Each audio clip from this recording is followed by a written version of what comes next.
नमस्कार, बुलेटिन में आपका स्वागत है। मैं हूं आपके साथ रितेश कुमार गौतम। सावन के पहले सोमवार पर हरिद्वार के कनखल स्थित दक्षिण काली सिद्धपीठ मंदिर में आचार्य महामंडलेश्वर स्वामी कैलाशानंद गिरी महाराज ने भगवान शिव का विशेष रुद्राभिषेक और पूजा अर्चना की। इस अवसर पर देश विदेश से बड़ी संख्या में श्रद्धालु मंदिर पहुंचे और अनुष्ठान में शामिल हुए। तो वहीं लाखों लोगों ने सोशल मीडिया और लाइव प्रसारण के जरिए घर बैठे दर्शन किए। पूरे मंदिर परिसर में वैदिक मंत्रोच्चार और हर हर महादेव के जयघोष से भक्तिमय माहौल रहा। आपको बता दें कि श्रद्धालुओं ने इसे आध्यात्मिक अनुभव बताया और गुरुदेव का आशीर्वाद प्राप्त कर सुख समृद्धि की कामना की। उससे लोग लाभान्वित भी बहुत हुए हैं और आज सारे के सारे लोग एक बार यहाँ मत्था टेकने जरूर आते हैं और गुरु जी का आशीर्वाद जरूर लेने आते हैं। शक्ति, इससे बड़ी शक्ति और क्या होगी। सिद्धपीठ है ये, और बाबा भोलेनाथ का उनको कितने बार मानसरोवर के दर्शन हुए और विलक्षण टाइप के दर्शन हुए। साक्षात शिव के दर्शन इनको प्राप्त हैं और जब भी ये गए हैं ऐसा कभी नहीं हुआ है। हर सावन में कुछ ना कुछ ऐसी घटनाएं जरूर घटी है कि साक्षात भोलेनाथ का आगमन हुआ है। गुरुदेव के लिए जो भी कहा जाए बहुत कम है, क्योंकि हमारे गुरुदेव जो हैं बहुत ही महान है। और दूसरी बात यह है, गुरुदेव जो सावन की पूजा करते हैं उसका कोई टाइमिंग ही नहीं है। गुरुदेव 20 घंटा बैठते हैं, 22 घंटा बैठे गुरुदेव की पूजा जो साधना करते हैं वो विश्व में कोई कर ही नहीं सकता है। बेसिकली मेरे यहाँ आने का मोटिव एक ही था कि यहाँ मुझे जैसे ही पता चला कि सावन के महीने में महाराज जी 22 घंटे तक आराध्या करते हैं, मौन रह के वो माता की भक्ति में रहते हैं, तो बिल्कुल मैं उनके दर्शन के लिए यहाँ पे आया हूँ। महाराज आज आके थोड़ा अच्छा सुकून सा मिला है, मन को शांति मिली है। गुरु जी से हम जुड़े हैं 2016 से, क्योंकि गुरु जी के हम शिष्य हैं और गुरु जी का जो पूजा करने का समय का कोई पता नहीं। 20 घंटे पूजा करें, 22 घंटे पूजा करें, 24 घंटे गुरुदेव मेरे पूजा करते हैं। और गुरुदेव से ज़्यादा विश्व में तो हमें मालूम नहीं कोई महादेव की पूजा कर सकता है। मैं जो कैलाशानंद गिरी हैं, इनकी आए दिन कथा सुनता, रात हो दिन हो कुछ भी हो, मुझे बहुत आनंद आता था। और फिर मैं एक दिन मन में सोचा, पहले मैं काशी गया, काशी से अयोध्या आया, फिर मैंने एक मन में विचार बनाया और मैंने वीडियो इस पे गूगल पे देखा कि कहाँ पर मिलेंगे, तो यहाँ का पता दिया तो मैं सीधे यहाँ चला आया। मतलब अंधविश्वास में मतलब आया था मैं कि मिलेंगे, दर्शन होंगे या नहीं होंगे, लेकिन भोलेनाथ की कृपा, इनके दर्शन भी हुए और इनकी कथा का सुनते ही मुझे बहुत आनंद आता है। एक तरफ हरिद्वार जिला कांवड़ यात्रा की व्यवस्थाओं और भक्ति के रंग में डूबा हुआ है, तो वहीं दूसरी तरफ बिजली चोरी के खिलाफ ऊर्जा निगम और विजिलेंस की टीम ने बड़ा अभियान चलाया। सोमवार को देहरादून से पहुंची विजिलेंस की टीम और भगवानपुर ऊर्जा निगम की संयुक्त टीम ने ग्रामीण इलाकों में अचानक छापेमारी कर दी। टीम ने भगवानपुर क्षेत्र के सिरचंदी, बहेड़ी और मोहितपुर गांव में एक साथ कार्रवाई करते हुए कटिया डालकर बिजली चोरी करने वालों पर शिकंजा कसा। बता दें कि इस कार्रवाई के दौरान कई लोग घरों में ताले लगाकर मौके से भाग गए, जबकि कुछ लोग बिजली चोरी में इस्तेमाल केबल और डोरियां हटाते भी नजर आए।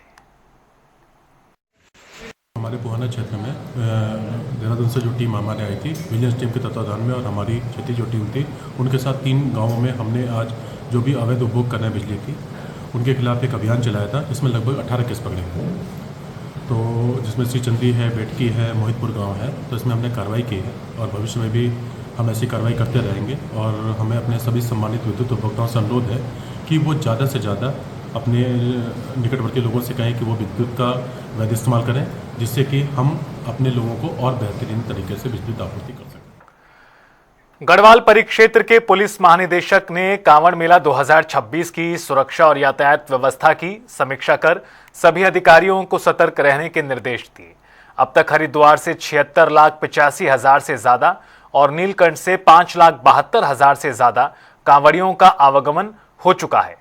बता दें कि इस मेले को 22 सुपर जोन, 67 जोन और 200 सेक्टर में बांटा गया है। ड्रोन, 529 सीसीटीवी कैमरे, साइबर कमांडो, एसडीआरएफ और जल पुलिस की टीमें सुरक्षा में तैनात हैं और अब तक कुल 18 श्रद्धालुओं का रेस्क्यू कर 20 गुमशुदाओं को परिजनों से मिलाया भी जा चुका है। देखिए, जैसा कि अवगत होंगे कि हमारे श्रावण मास की जो कांवड़ यात्रा है वो 30 तारीख से 30 जुलाई से शुरू हो गई है और अभी भारी संख्या में जो कांवड़ यात्री हैं यहाँ पर हरिद्वार, विशेषकर हरिद्वार में आ रहे हैं। यहाँ से जल उठा के अपने अपने गंतव्यों को रवाना हो रहे हैं, क्योंकि आप अवगत होंगे कि अभी इस दौरान अभी पंचक की अवधि चल रही है, जिसके बाद में जलों का उठान होता नहीं है। तो काफ़ी संख्या में कांवड़ यात्री जो है वो हरिद्वार, ऋषिकेश में है। सावन महीने में पंचक के दौरान कई शिव भक्त कांवड़ उठाने से परहेज करते हैं। धार्मिक मान्यताओं के अनुसार धनिष्ठा नक्षत्र के तीसरे चरण से लेकर रेवती नक्षत्र की समाप्ति तक समय पंचक कहलाता है। और अब इस मुद्दे पर नारायण शिला मंदिर के मुख्य पुजारी मनोज त्रिपाठी ने बताया कि पंचक में शुभ कार्य पूरी तरह वर्जित नहीं होते, लेकिन कुछ विशेष कार्यों को लेकर सावधानी बरतने की मान्यता है। उन्होंने कहा कि मन्नत पूरी होने पर भगवान शिव को जल अर्पित करने वाले श्रद्धालु पंचक में कांवड़ यात्रा से बचते हैं। देखिए, धनिष्ठा नक्षत्र के तृतीय चरण से रेवती नक्षत्र की समाप्ति तक ये पंचकों के नक्षत्र कहलाते हैं।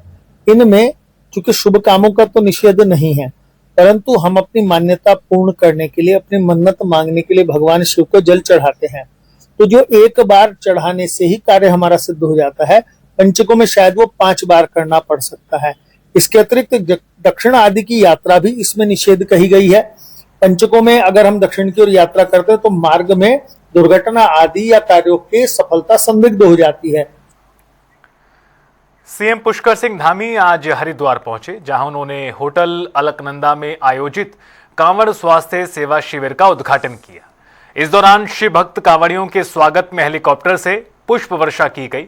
सीएम ने शिव भक्तों का चरण वंदन कर उन्हें भगवा पटका पहनाकर सम्मानित किया और उनकी सेवा में जुटे 5 पुलिस कर्मियों को भी सम्मानित किया। आपको बता दें कि इस कार्यक्रम में कैबिनेट मंत्री मदन कौशिक, शहरी विकास मंत्री राम सिंह कैड़ा, स्थानीय जनप्रतिनिधि और प्रशासनिक अधिकारी मौजूद रहे।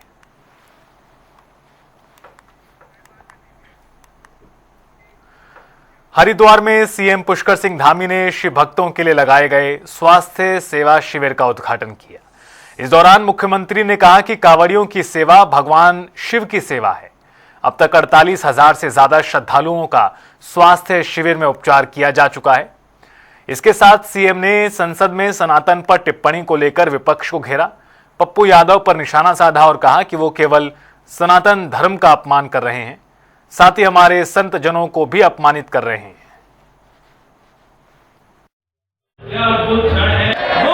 पप्पू यादव और पप्पू गैंग दोनों ही हमेशा ये सनातन का माहौल उड़ाने वाले, सनातन को बदनाम करने वाले और हमारे पूज्य संत गणों को, साधुओं को, जो धर्म की रक्षा के लिए अपना संपूर्ण जीवन लगाते हैं, सनातन के वाहक हैं, इन सबको बदनाम करना, ये इनकी मानसिकता दर्शाता है कि सनातन के प्रति इनका क्या भाव है। और ये इससे ज्यादा निकृष्टता कोई नहीं हो सकती है। मैं तो भगवान भोलेनाथ से प्रार्थना करूंगा कि पप्पू गैंग को भी और पप्पू यादव को भी भगवान जो है सद्बुद्धि दे, उनकी बुद्धि ठीक हो, जिससे कि इस प्रकार से हमारे जो धर्म की रक्षा के लिए भगवान ने जिनको ये जीवन दिया है, उनको इस प्रकार से जो है उनका कहीं न कहीं उनको एक तरह से बदनाम करने का काम या उनके ऊपर लांछन लगाने का काम कर रहे हैं। ये सब भगवान भोलेनाथ की कृपा है कि हम लोगों को हर वर्ष शिव भक्तों का, कांवड़ियों का वंदन करने का, उनकी सेवा करने का अवसर मिलता है। हम सभी सौभाग्यशाली हैं और हमारी भगवान भोलेनाथ से प्रार्थना है कि सभी शिव भक्तों की जो यात्रा है वो अच्छी हो, सुकुशल हो, अपने स्थानों पर लोग जाएं। और यहाँ पर हमने शिव भक्तों से अपील भी की है कि हम उनके स्वागत के लिए पूरी तरह से हर प्रयास कर रहे हैं, सभी प्रकार की व्यवस्थाएं कर रहे हैं। यहाँ पर स्वास्थ्य शिविर भी लगाया गया है, अन्य व्यवस्थाएं भी की गई। बहुत सारे जो हमारे धर्म के लिए काम करने वाले लोग हैं, उन्होंने भंडारों का आयोजन भी किया हुआ है। प्रशासन की भी सभी व्यवस्थाएं, घाट में चाहे ट्रैफिक की व्यवस्था हो, आवास की व्यवस्था हो, पेयजल हो, बिजली हो, सुरक्षा के प्रबंध सब किए गए हैं।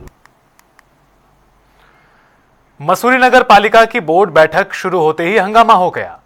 सभासद सचिन दुबे ने पैसों के लेन देन को लेकर लगाए जा रहे आरोपों पर आपत्ति जताई और सदन में ही धरने पर बैठ गए। उनके समर्थन में कई अन्य सभासद भी धरने में शामिल हो गए। सभासद पवन थलवाल, विशाल खरोला, अमित भट्ट, गौरी थपलियाल, रुचिता गुप्ता, बबीता मल और शिवानी भारती ने भी धरना दिया। सभासदों ने पर्यटन प्रभारी के इस्तीफे की मांग की, जिसको लेकर सदन में हंगामा देखने को मिला।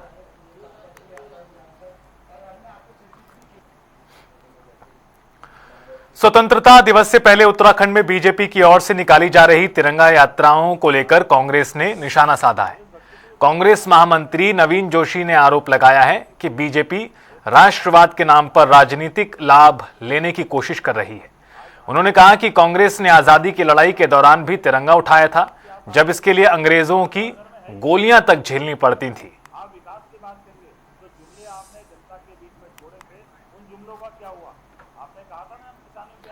उत्तराखंड में 2027 के विधानसभा चुनाव से पहले भाजपा के भीतर ही सड़क व्यवस्था को लेकर सवाल खड़े हो गए हैं। रुद्रप्रयाग की जर्जर सड़कों पर बीजेपी के पूर्व प्रदेश मीडिया सह प्रभारी कमलेश उनियाल ने सोशल मीडिया पर वीडियो जारी कर सरकार और प्रशासन की कार्यशैली पर सवाल खड़े किए। उन्होंने अपने क्षेत्र के विधायक और कैबिनेट मंत्री भरत सिंह चौधरी से पूछा है कि क्षेत्र की सड़कें कब सुधरेंगी। वहीं बीजेपी प्रदेश प्रवक्ता मथुरा दत्त जोशी ने कहा कि पार्टी जनता की समस्याओं के समाधान के लिए प्रतिबद्ध है और सीएम के निर्देश पर सड़क सुधार कार्य लगातार जारी है। कहीं किसी पर कोई सवाल नहीं उठा रहा है। जो कमलेश जी का वीडियो आप कह रहे हैं, ठीक है, वो अपने क्षेत्र की बात कह रहे हैं, अपनी बात कहने का सबको अधिकार है। और भारतीय जनता पार्टी में तो हर कार्यकर्ता विजिलेंट रहता है, सक्रिय रहता है। कहीं कोई दिक्कत होती है तो वो उसका मुकाबला भी करता है और जनता के सवालों का जवाब भी देता है। जनता की सेवा में लगातार तत्पर रहने के लिए भारतीय जनता पार्टी के कार्यकर्ताओं को पार्टी के निर्देश भी दिए गए हैं, पार्टी की तरफ से कहा भी गया। खटीमा में कांग्रेस कार्यालय पर जिला कांग्रेस कमेटी की बैठक आयोजित की गई। बैठक में 8 अगस्त को हल्द्वानी में होने वाले कांग्रेस अध्यक्ष मल्लिकार्जुन खड़गे के कार्यक्रम की तैयारियों पर चर्चा हुई। इस विषय पर जिला अध्यक्ष हिमांशु गावा ने कहा कि यह रैली ऐतिहासिक होगी और खटीमा से बड़ी संख्या में कार्यकर्ता इसमें शामिल होंगे। उन्होंने सभी पदाधिकारियों और कार्यकर्ताओं से ज्यादा की संख्या में पहुंचने की अपील की। ये 7वीं विधानसभा है, हमारी 9 विधानसभा है जिसमें हमारी बैठक हो रही है। इसके बाद 2 विधानसभा रह जाएंगी। हमारे पार्टी के जो राष्ट्रीय अध्यक्ष है माननीय खड़गे जी, उनका आगमन 8 तारीख को हल्द्वानी में हो रहा है। उसी को लेके कांग्रेस पार्टियों में हम तैयारियों में लगे हुए हैं। हमने हर विधानसभा में प्रभारी नियुक्त किए हैं। जैसे खटीमा के हमारे प्रभारी हमारे माननीय नेता गणेश उपाध्याय जी हैं, नालंदा के हमारे बॉबी राठौर जी हैं। इसी तरीके से हर विधानसभा में हमने प्रभारी बनाए हैं और मैं स्वयं हर विधानसभा में जाके मीटिंग ले रहा हूँ, मॉनिटरिंग कर रहे हैं कितनी बसें कितनी विधानसभा से हो रही हैं। तो लगभग हमारे जिले से अब तक जो आंकड़ा आया है 175 बसें लगभग हमारे पूरे जिले से हल्द्वानी इस कार्यक्रम को लेकर जाएंगी और इस कार्यक्रम को ऐतिहासिक बनाएंगी। उत्तराखंड बीजेपी के प्रदेश अध्यक्ष महेंद्र भट्ट का जन्मदिन आज पूरे प्रदेश में सेवा कार्यों के साथ पार्टी कार्यकर्ताओं ने मनाया। इस अवसर पर बीजेपी कार्यकर्ताओं ने अस्पतालों में फल वितरित किए, मंदिरों में जलाभिषेक किया, गंगा आरती में भाग लिया और पौधारोपण किया। प्रदेश महामंत्री कुंदन परिहार ने बताया कि प्रधानमंत्री के एक पेड़ मां के नाम अभियान के तहत भी पौधे लगाए गए हैं, जिसको देखते हुए कार्यकर्ताओं ने बागनाथ मंदिर में प्रदेश अध्यक्ष के स्वस्थ और दीर्घायु जीवन की कामना की। देखिए, आज हमारे माननीय प्रदेश अध्यक्ष जी का जन्म दिवस है और माननीय प्रदेश अध्यक्ष जी के नेतृत्व में Bharatiya Janata party booth booth तक मजबूत हुई है और सारे कार्यकर्ता उनके नेतृत्व में एकजुट होकर के जो हमारे संगठन का भाव है उस भाव से काम करके संगठन को सुदृढ़ करने में लगे हुए हैं। और आज हमने इस निमित्त अनेकों कार्यक्रम तय किए थे, जहां कुछ स्थानों पर हमने हॉस्पिटल में फल वितरण के कार्यक्रम रखे थे, वहीं पर मंदिरों में जलाभिषेक का कार्यक्रम भी था, कहीं पर गंगा आरती का भी आयोजन हमने किया है। हल्द्वानी में एसआईआर अभियान के तहत मतदाताओं को भेजे जा रहे नोटिस को लेकर भ्रम की स्थिति है। इस पर नैनीताल के एडीएम एवं उप जिला निर्वाचन अधिकारी विवेक राय ने स्पष्ट किया है कि नोटिस का उद्देश्य केवल मतदाता सूची का सत्यापन और उसे अद्यतन करना है। उन्होंने बताया कि जिले में अब तक करीब 2,35,000 नोटिस जारी किए गए हैं। उसके संबंध में एक जन अपील हम आपके माध्यम से करना चाहते हैं। मतदाता सूची को शुद्ध करने के लिए, पारदर्शी रखने के लिए, त्रुटि रहित बनाने के लिए से निर्वाचक नामावली बनी है, तब से कई चरणों में चलता रहा है। ऐसा नहीं कि प्रथम बार हो रहा है। इसका उद्देश्य है कोई भी पात्र मतदाता, उसका नाम सूची में जो विवरण दर्ज है उसमें अंतर मिला है, उसके नाते भी जो है नोटिसें आई हैं, पारिवारिक विवरण का नाम हट जाएगा। प्रत्येक मतदाता को अपना पक्ष रखने का, आवश्यक दस्तावेज प्रस्तुत करने का पूरा अवसर दिया जाएगा।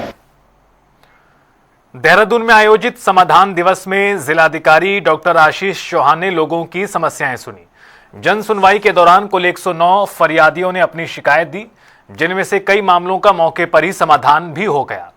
समाधान दिवस में भूमि विवाद, मुआवजा, पेयजल, पारिवारिक विवाद और आर्थिक सहायता से जुड़े मामलों पर सुनवाई हुई। बता दें कि डीएम ने 75 साल की बुजुर्ग महिला की सुरक्षा को लेकर महिला सेल को आवश्यक कार्रवाई के भी आदेश दिए। समाधान दिवस के अवसर पर आज 109 शिकायतें हम लोगों को प्राप्त हुई और उनमें से जो भी निस्तारण किया जाना था जिन चीज़ों का उसी समय में बताया भी गया और कई सारी जगह रिपीटेड तौर पे जो शिकायतें आ रही थी तो उसमें ऑफिसर्स के लिए स्ट्रिक्ट इंस्ट्रक्शंस भी दिए।